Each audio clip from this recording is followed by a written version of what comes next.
सृष्टि के रचना काल से ही जब इस चराचर जगत में मनुष्य की उत्पत्ति हुई, तब से ही जीवों की उत्पत्ति के साथ साथ इस प्रकृति ने उनके पोषण एवं आरोग्यता के लिए अनेक वनस्पतियों एवं औषधियों का उपहार दिया। आदिकालीन मानव जब जंगल से निकलकर सभ्यताओं के विकास पथ पर उन्मुख हुआ, तो उसने सर्वप्रथम इन प्राकृतिक वनस्पतियों और औषधियों को ही अपने जीवन संरक्षण एवं आरोग्यता का आधार बनाया। वेदों, पुराणों, शास्त्रों एवं उपनिषदों के साथ साथ परम तपस्वी साधकों ने, या यूं कहें कि हमारे ऋषि मुनियों ने, इन वनस्पतियों और औषधियों पर गहन शोध किया और जीव जन कल्याणकारी आरोग्य प्रदाता जड़ी बूटियों को निर्मित करने की पद्धति और घरेलू उपचार की विधियों का प्रतिपालन किया।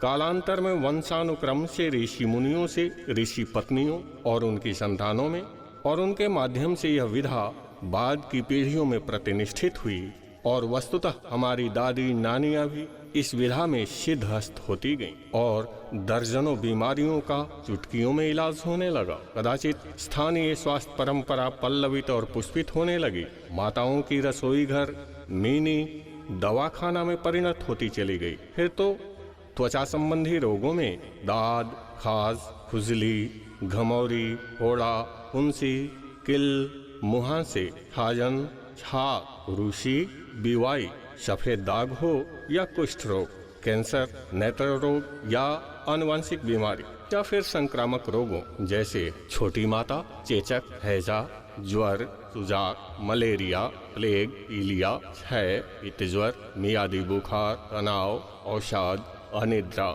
अशांत, सिरदर्द, अपच, अजीर्ण, कब्ज, अफरा, गैस, अतिसार, दस्त, पेचिश, पेट दर्द, कुल मिलाकर अनगिनत रोग। और फिर हल्दी, लहसुन, अदरक, अजवाइन, नीम, तुलसी, पीपली, लौंग, इलायची, नींबू, शहद, घी, गुड़, काला नमक, हर्रे, बहेरा, आंवला, ब्राह्मी, चिरैता, सदाबहार, सहीजन, अड़हुल, घृत कुमारी, महुआ, पीपल, लाजवंती, करेला, अमरूद, रेंगनी, जामुन, इमली, अर्जुन, मेथी, बेर, चेमल, पलाश, सरसों, कुजरी, दालचीनी, शतावर, अनार, अशोक, अरंडी, बबुल और कटहल जैसी प्रकृति प्रदत्त अनगिनत दवाइयों से स्थानीय स्वास्थ्य परंपरा ने एक स्वस्थ जीवन शैली की आधारशिला रखी। सत्ययुग, त्रेता, द्वापर से यात्रा करती यह स्वास्थ्य जीवन शैली कलियुग के उस काल तक अनवरत विकासोन्मुख रही, जब तक अरब आक्रमणकारियों का आगमन इस देश में नहीं हुआ। अरब आक्रमणकारियों के दौर में दिल्ली सल्तनत और मुगल सल्तनत में यह परंपरा थोड़ी सी पथ भ्रष्ट करने की कोशिश की गई। जब मांस मदिरा के भक्षण का प्रचलन बढ़ा और नीम हकीमों ने विभिन्न प्रकार के मांसादि के सेवन की परंपरा विकसित कर, जिससे नई तरह की बीमारियों के उदय के साथ हकीमी का दौर शुरू हुआ। और हद तो तब हो गई जब अंग्रेजों के आगमन के साथ अंग्रेजी दवाइयां हमारे जीवन शैली का अंग बनती चली गईं। पश्चिमी सभ्यताओं के अनुकरण की अंधी रेस ने हमें एलोपैथ का अंधा भक्त बनाया। बावजूद इसके स्थानीय स्वास्थ्य परंपरा सिसकती, कराहती, दम तोड़ती नजर आई।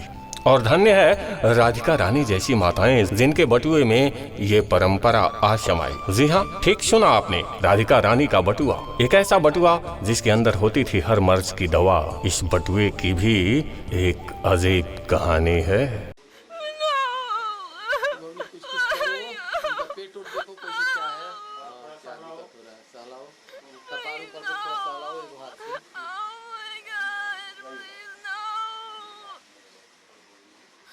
ए दुल्हीन का भइल बहू? ए का भइल बहू दुल्हीन? का बताई महाराज, बहुत जोर से यहाँ के पेट में दर्द बा। तेजी बैठ के रुआ मत ले ले जा राधिका रानी की यहाँ। अच्छा ठीक बा, अबे ले जातनी।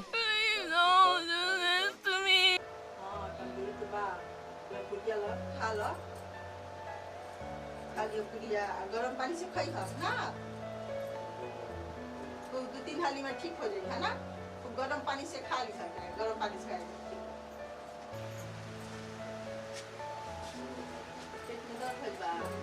गैस भी हो गई बेटा, खा ली तो दवाई, रोटी दवाई देता नहीं, खा ले ले जाकर घरे खा ले।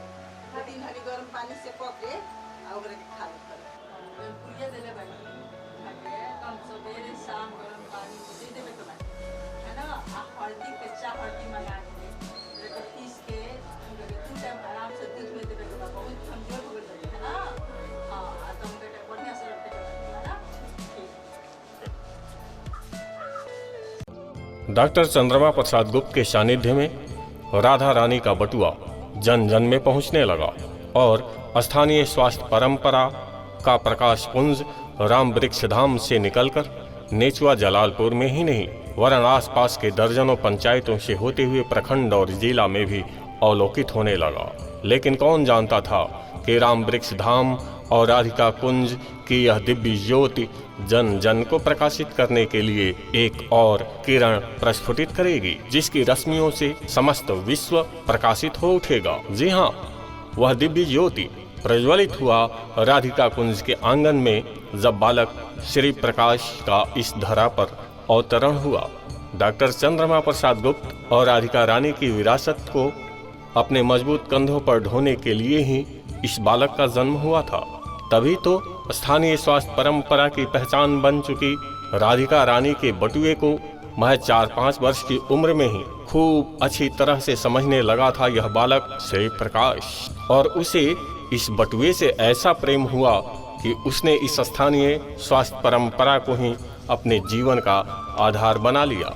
दादा सतनामी संत राम वृक्ष भगत के आशीर्वाद से डॉक्टर चंद्रमा प्रसाद गुप्त के संरक्षण और माता राधिका रानी के सानिध्य में स्थानीय स्वास्थ्य परंपरा को अपने तन मन में ढालता यह बालक श्री प्रकाश अपनी किशोरावस्था आते आते इस पूरी पद्धति पर अपनी पकड़ बना चुका था। युवावस्था को प्राप्त होते होते उच्च शैक्षणिक योग्यताओं के साथ साथ नाभि चिकित्सा, संगीत चिकित्सा, घरेलू चिकित्सा एवं एक्यूप्रेशर स्पर्श चिकित्सा पर न सिर्फ कार्य किया वरन पूर्वजों द्वारा स्थापित इस स्थानीय स्वास्थ्य परंपरा को और ऊंचाई देने के उद्देश्य से नए नए शोध कार्य करना भी प्रारंभ किया। डॉक्टर श्री प्रकाश बर्नवाल के रूप में अपनी बड़ी पहचान बनाने की ओर मजबूती से कदम बढ़ा दिया और फिर इन पर स्थानीय स्वास्थ्य परंपरा को राधिका रानी के बटुए से निकालकर जन जन में पहुंचाने की ऐसी धुन समाई कि समाज सेवा को ही अपना पूरा जीवन समर्पित कर दिया। 1980 में दादा के परिनिर्वाण, 1986 में पिता के स्वर्गवास और 1991 में माता जी के बैकुंठ धाम पधारने के बाद डॉक्टर श्री प्रकाश बर्नवाल अपनी सहधर्मिणी सहचरी पुष्पा रानी के साथ निकल पड़े इस जीवन यात्रा में, जिसका एक ही लक्ष्य था स्थानीय स्वास्थ्य परंपरा को जन जन तक पहुंचाना,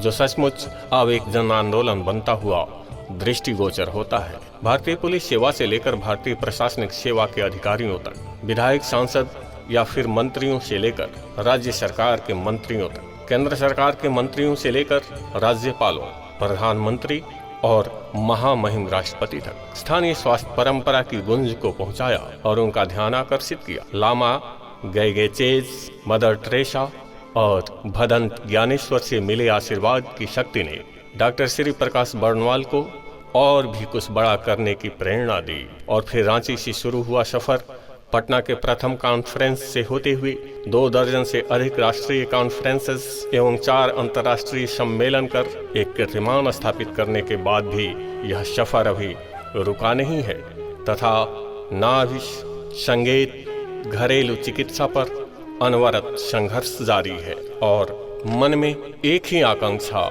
राधिका रानी का बटुआ हर घर पहुंचे और हर जन स्थानीय स्वास्थ्य परंपरा की ओर वापस लौटे। और वस्तुतः इसीलिए नेचुआ जलालपुर स्थित प्रबुद्ध सोसाइटी और एक्यूप्रेशर परिषद निरंतर आपकी सेवा में तत्पर है। नमो तस्स भगवतो अरहतो सम्मा सम्बुद्धस्स।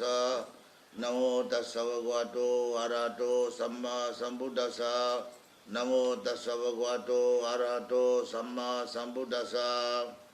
आज स्थानीय स्वास्थ्य परंपरा एवं राधिका रानी स्वास्थ्य पटुआ कार्यक्रम में प्रबुद्ध सोसाइटी एवं बच्चू संघ के आप सभी को स्वागत करते हैं। ये इसके संबंध में हम थोड़ा कुछ करना चाहता है। अभी दवा के संबंध में जो हो रहा है बहुत अच्छी बात है, होना चाहिए। अंग्रेजी दवा दवा है, लेकिन तुरंत तो ठीक हो जाता है, लेकिन बाद में गड़बड़ हो जाता है। इसलिए ये संस्था को चालू होना चाहिए। चालू होगा तो फिर हमारा बनराज जी आप लोग मिल के शुरू करें तो बहुत अच्छा है। सभी को इसके लिए बहुत बहुत धन्यवाद है। और इस तरह का आयोजन जनता को स्वास्थ्य के प्रति सतर्क करने के लिए आप लोगों का अभियान जो है बड़ा अच्छा अभियान है। मैं शुभकामना देता हूँ कि आप लोगों का ये प्रयास जो है हर घर तक पहुँचेगा, हर व्यक्ति के पास जाएगा, महिलाओं और पुरुषों को जाएगा, बच्चों को मिलेगा इसका लाभ। ये परंपरा जो है रहनी चाहिए। आज घर घर में किसी न किसी तरह की बीमारी है और उस बीमारी से छुटकारा पाने के लिए कई तरह की व्यवस्थाएं हैं। डॉक्टर लोग हैं, होम्योपैथ है, एलोपैथ है, आयुर्वेद है। तो इस तरह से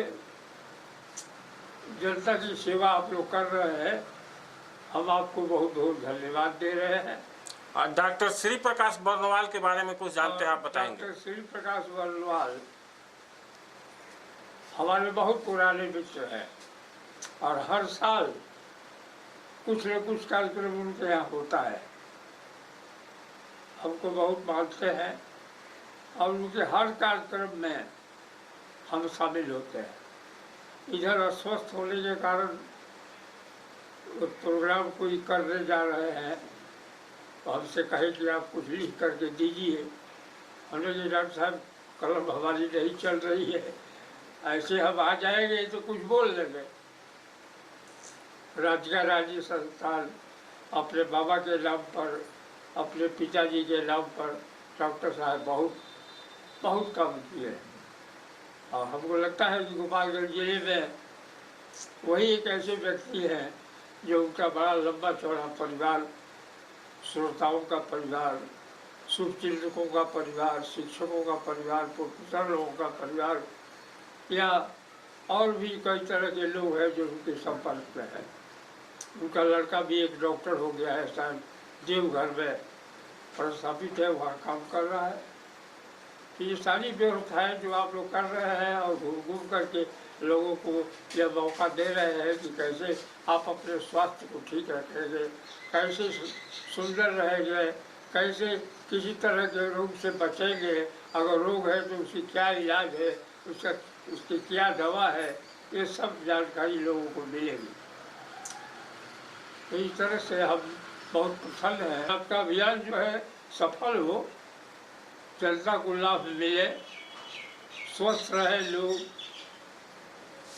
इसकी शुभकामना में देता हूँ और आपको बहुत बहुत धन्यवाद देता हूँ कि आप हमारे दरवाजे पर आए और हमको मौका मिला कुछ बोलने का, कुछ कहने का, इसलिए हम आपको बहुत बहुत धन्यवाद देते हैं। आज स्थानीय ये जो स्वास्थ्य परंपरा कार्यक्रम जो हम लोग चला रहे हैं, ये प्रभुत सोसाइटी और एक्यूप्रेशर काउंसिल के तत्वाधान में चलाया जा रहा है और इस परंपरा को हम चाहते हैं कि आप सभी के सहयोग से बहुत दूर तक पूरे देश में फैलाएं और ले जाएं। आजकल इस समय सभी लोग आधुनिक युग की तरफ भाग रहे हैं और अपने कल्चर को, अपना स्थानीय परंपरा को छोड़ते जा रहे हैं। हम सभी लोगों से ये निवेदन करना चाहते हैं कि अपने परंपराओं की तरफ लौटें और अपनी स्थानीय परंपरा जो चिकित्सा हम लोग का अभियान चलाया जा रहा है उसमें हमारे साथ जुड़े और इस स्वास्थ्य परंपरा को बहुत दूर तक ले जाएं। इसमें हमारा प्रभुत सोसाइटी एक्यूप्रेशर काउंसिल का सहयोग है और हम चाहते हैं कि आप सभी भी इसमें सहयोग करें। हम पुराने ज़माने से देख रहे हैं कि हमारे घर के भी कोई बीमारियां होती है तो उसका उपचार हम घरेलू चिकित्सा से, नाभि चिकित्सा से, संगीत चिकित्सा से, गृह चिकित्सा से करते हैं और ये हमारी नानी नाना दादाओं से सुनते आ रहे हैं। लेकिन ये प्रथा अब विलुप्त हो रही है, जबकि ये राजा महाराजाओं के द्वारा चांदी के बर्तन में खाया जाता था, गैस होने पर अजवाइन खाया जाता था, चांदी के बर्तन में खाने से फायदा होता था, तांबे के पानी से पीते थे। यही हम लोग का ये स्थानीय स्वास्थ्य परंपरा है जो अब हम लोग के बीच से विलुप्त हो जा रही है और पश्चिमी सभ्यता का आवरण हम लोग ढके रहते हैं, जिससे हमारी रोग और दवा के बीच में तराजू का तुलना बैलेंस नहीं हो पा रहा है। तो हम संतुलन के लिए क्यों नहीं हम अपने पुरानी स्थानीय स्वस्थ परंपरा को लागू करें। और इसको मैं जानने के लिए देखता हूं कि नेचुआ जलालपुर में राधिका रानी द्वारा सैकड़ों मरीजों को रोज स्थानीय स्वास्थ्य परंपरा के अंतर्गत नाभि चिकित्सा, संगीत चिकित्सा, मंत्र चिकित्सा, एक्यूप्रेशर चिकित्सा के साथ साथ अपनी बटुआ से निकाल कर गैस आदि व्याधि की दवा देती थी। उसका हम जन अभियान करें। इसके लिए मुझे एक प्लेटफॉर्म की ज़रूरत थी, तो मैं वेदांत ज्ञानेश्वर से कुशीनगर मिला, डॉक्टर बंदा शर्मा से मिला, डॉक्टर राहुल से मिला और इन लोगों से विचार करने के बाद पुष्पा रानी के सौजन्य से हमने एक जन जागृति का कार्य किया और प्रभु सुताई के बैनर तले मैं जन जन तक स्थानीय स्वास्थ्य परंपरा को घर घर पहुंचाने के लिए प्रयासरत हूं और राधिका रानी का जो स्वास्थ्य बटुआ था उसकी जानकारी देने के लिए यह अभियान चला रहा हूं कि इस बटुआ को रखिए। बटुआ में हल्दी, अजवाइन, लौंग, इलायची, हींग रखें और जो बीमारी जैसे होता है गैस तो अजवाइन खा लें, हींग खा लें, जो चोट लगता है तो हल्दी खा लें। इसका प्रचार करें क्योंकि सभी पद्धतियों में मेडिसिन का जो निर्माण होता है ये हमारे घरेलू चीज से ही होता है और सबसे अच्छा हमारा जो रसोई घर है वह हमारा दवाखाना है। तो अपने रसोई घर को दवाखाना समझें, अपने पेट को प्रयोगशाला समझें, तो निश्चित तौर से हम इस व्याधि से दूर पाने के लिए हम स्थानीय स्वास्थ्य परंपरा को अपना लेंगे। और मैं जनता जनार्दन सरकार प्रशासन से निवेदन करता हूं कि यदि हम लोग की स्थानीय स्वास्थ्य परंपरा एवं राधिका रानी का स्वास्थ्य बटुआ हमारे देश के लिए हित में है तो इसे अपनाएं, लागू करें।